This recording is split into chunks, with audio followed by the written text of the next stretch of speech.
삼성전자 반도체 공장을 통째로 복사한 반도체 공장을 중국에 설립하려 한 전 삼성전자 상무 A씨가 구속돼 재판에 넘겨졌습니다. 또 A씨가 세운 중국 반도체 제조업체 직원 5명과 설계도면을 빼돌린 삼성전자 협력업체 직원 1명 등 6명을 부정경제방지법 위반 등 혐의로 불구속 기소했습니다. A씨는 삼성전자에서 18년, SK하이닉스에서 10년 동안 임원으로 재직한 반도체 분야 전문가입니다. A씨는 2018년 8월부터 2019년까지 삼성전자의 영업비밀인 반도체 공장 BED와 공정 배치도, 설계도면 등을 부정 취득, 부정 사용한 혐의를 받고 있습니다. 베이직 엔지니어링 데이터의 약자인 BED는 반도체 제조가 이뤄지는 공간에 불순물이 존재하지 않는 최적의 환경을 만들기 위한 기술입니다. 공정 배치도는 반도체 생산을 위한 핵심 8대 공정의 배치, 면적 등 정보가 기재된 도면인데, 이들 기술은 30나노 이하급 D램 및 낸드 플래시를 제조하는 반도체 공정 기술로 국가 핵심 기술에 해당되고 삼성전자가 30년 넘게 시행착오를 거쳐 얻은 영업 비밀입니다. 검찰은 이 자료의 가치가 최소 3천억 원, 최대 수조 원에 달한다고 보고 있습니다. 수원지검 관계자는 단편적인 기술 유출이 아니라 반도체 공장을 통째로 복제해 중국에서 반도체 제조, 양산을 시도했다며 국내 반도체 산업 근간을 흔들어 경제 안보에 엄청난 악영향을 미칠 수 있는 중대 범행이라고 지적했습니다. 이어 기업 생존을 위협하고 국가 경제에 치명적인 손해를 끼치는 영업비밀 및 국가 핵심 기술 침해 행위에 엄정 대응할 것이라고 덧붙였습니다. 현대자동차 노사가 13일 울산 공장 본관에서 열린 상견례를 시작으로 올해 임금 및 단체협약 교섭에 돌입했습니다. 현대차 노사는 13일 오전 울산 공장에서 올해 임금 및 단체 협상을 위한 첫 만남을 갖고 본격적인 논의에 나서는데, 노조는 앞서 지난달 26일 기본급 13만 4,900원 인상과 성과급 회사 순이익의 30% 지급, 상여금 900% 등이 담긴 요구안을 회사 측에 전달했습니다. 노조의 단체협약 개정안 별도 요구안에도 다양한 요구가 담겼는데, 먼저 노조는 국민연금 수령 시기와 연동한 64세로 정년 연장을 요구했습니다. 이는 안현호 노조지부장의 공약이었는데 회사 측은 지난해까지 수용 불가 원칙을 고수했습니다. 노조는 또 회사에서 무료로 제공 중인 점심과 저녁 식사를 먹지 않은 조합원에게 현실적인 보상을 해줘야 한다는 요구를 하고 있습니다. 40분 정도인 현재 식사 시간이 짧은 만큼 식사 시간 10분을 유급화해 조합원에게 줘야 한다는 요구도 있으며, 병실료,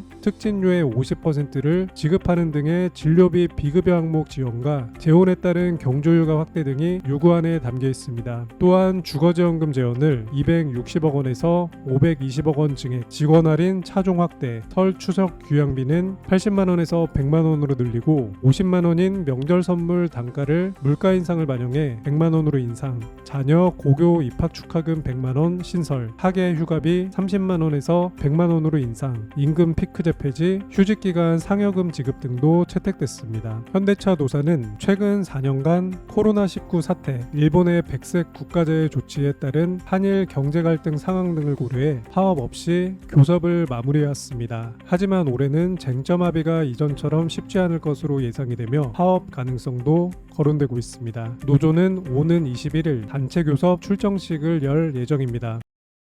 국토교통부 직원 자녀가 이스타항공 채용 서류 전형에서 탈락을 하자 당시 본사 내부에서는 비행기를 못 뜨게 만들었다 등의 말이 돌았다는 증언이 나왔습니다. 채용 비리 혐의로 기소된 이스타항공 창업주 이상직 전 국회의원, 김유상 최종구전 대표에 대한 속행 공판이 지난 12일 전주지법 형사제 4단독 심리로 진행됐습니다. 이들은 지난 2015년 11월부터 2019년 3월까지 서류 전형과 면접 등 채용 절차에서 점수 미달 지원자 147명을 채용하도록 인사 담당자들에게 압력을 넣은 혐의를 받고 있습니다. 이날 재판에서는 자신의 자녀를 이스타항공 직원 채용에 청탁한 혐의로 기소된 전 국토부 소속 청주공항 출장소 항공정보실장 A씨와 전 이스타항공 청주 지점장 B씨의 증인신문이 진행됐습니다. 검사는 직후 A씨의 검찰 조사 기록을 제시했는데, 기록에는 B씨의 딸이 지원했지만 결격 사유로 서류 전형에서 탈락을 하자 여기저기서 클레임이 들어왔다. 인사 담당자가 B씨의 딸을 빼고 서류 합격자를 발표해버리자 다른 부서에서 비행기를 못 뜨게 만들었다. 난리가 났다고 해 뒤늦게 합격 통보를 했다는데 맞나라는 질문이 적혀 있었습니다. 이 질문에 A씨는 나도 그런 얘기를 들었다. 본사에 전화해서 B씨의 딸이 서류 합격자 명단에 있는지 확인했다고 답했습니다. 실제로 B씨의 딸은 서류 전형에서 떨어졌지만 1차, 2차 면접을 보고 최종 합격했습니다. A씨는 법정에서 B씨로부터 자기 자녀가 이스타항공에 지원했다는 말을 듣고 개인적인 친분 탓에 도움을 주고 싶었다며 B씨 자녀의 정보를 회사에 전달했다고 진술했습니다. 그러나 A씨에 앞서 이 법정의 증인으로 출석한 B씨는 자녀가 서류 전형에서 탈락한 이후 최종 합격까지는 이스타항공 누구에게도 도움을 부탁하지 않았다고 말했습니다. B씨는 자녀 채용을 대가로 이스타항공의 항공기 이착륙 승인 순서 시간, 항공기 활주로 접근 방향 등에 관한 편의를 제공한 혐의로 기소돼 별도로 재판을 받고 있습니다. 이날 재판은 2명의 증인 신문을 끝으로 마무리됐으며 다음 재판은 오는 7월 5일 열립니다.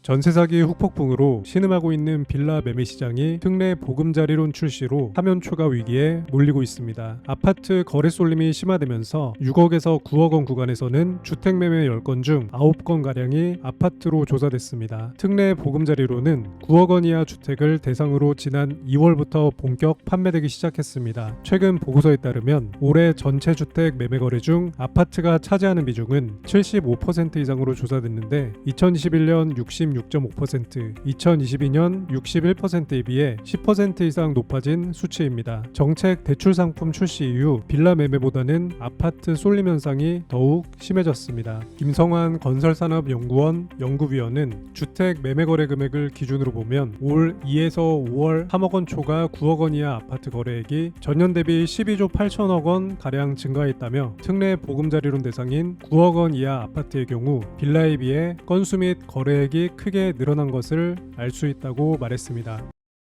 마약 투약 혐의를 받는 작곡가 겸 사업가인 돈 스파이크 씨가 항소심에서 징역 2년을 선고받고 법정 구속됐습니다. 서울 고등법원 형사 3부는 15일 특정범죄 가중처벌 등에 관한 법률 위반 등 혐의로 재판에 넘겨진 돈 스파이크에게 징역 2년을 선고하고 법정 구속했습니다. 돈 스파이크는 2021년 말부터 9차례에 걸쳐 4,500만 원 상당의 필로폰을 사들이고 14차례 투약한 혐의로 지난해 10월 재판에 넘겨졌습니다. 재판부는 여러 명을 불러들여 필로폰을 투약하는 등 죄질이 상당히 나쁘며 사회에 심각한 악영향이 필요해 엄벌이 필요하다며 이 범행을 알선하거나 방조한 공범보다 죄질이 더 가볍다고 보기 어렵기에 처벌 형평성도 고려했다고 말했습니다. 돈 스파이크는 항소심 결심 공판 최후 진술에서 뼈저리게 반성하고 있고 반드시 중독에서 회복될 것이라며 선처를 호소했습니다. 한편 돈 스파이크는 10여 년 전에도 대마 관련 범죄로 벌금형과 집행유예형 등 2차례 유죄 판결을 받은 바 있습니다.